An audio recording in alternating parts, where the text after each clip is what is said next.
I had always rated myself as a good listener, but I realized from all the things that you had shared with me that a man's instinct is to butt in and try and solve the problem. And from that moment with the conversations that I had, I couldn't believe how often I was trying to do that. Yeah, it's amazing. And I still do it sometimes myself. I need to be reminded.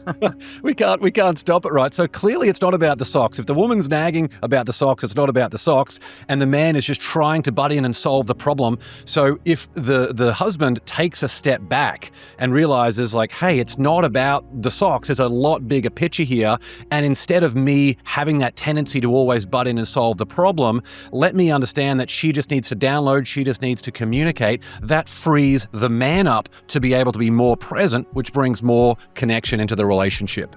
And what you just said is absolutely biologically true. I mean, it's amazing. And to even take a step further, these are some of the ideas I found while researching and writing this new book about women. And it turns out that when a woman listens to another woman, her brain is different than a man when he listens to a woman. Something different happens in the brain. What happens when two women talk is blood flow goes to the empathy center of the brain, the limbic system, the connecting, I'm feeling what you feel kind of a thing. And blood flow stops to the logical part of the brain if she's having stress emotions. Okay, stress emotions are frustrations and disappointments and worries and concerns and feelings of regret. So that's what stress emotions mean. So if a woman is stressed, she's having stress emotions. And so by talking about that with another woman, they feel like, yes, I know what you feel. I have the same problem. Because she has the same reality to a greater extent. And so what happens during that time is the limbic system becomes flooded with blood flow. She feels empathy, but temporarily blood flow really stops to the prefrontal cortex.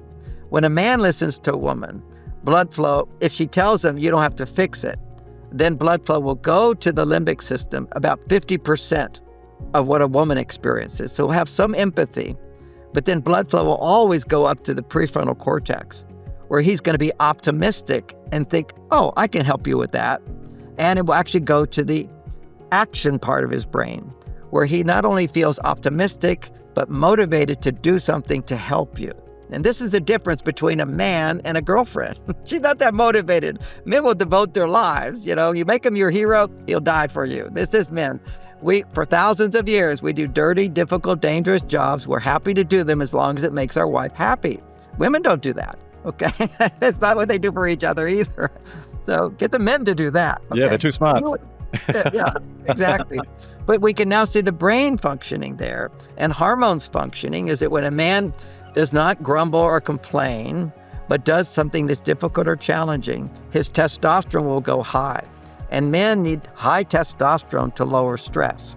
Women need high estrogen to lower stress. We're biologically designed differently.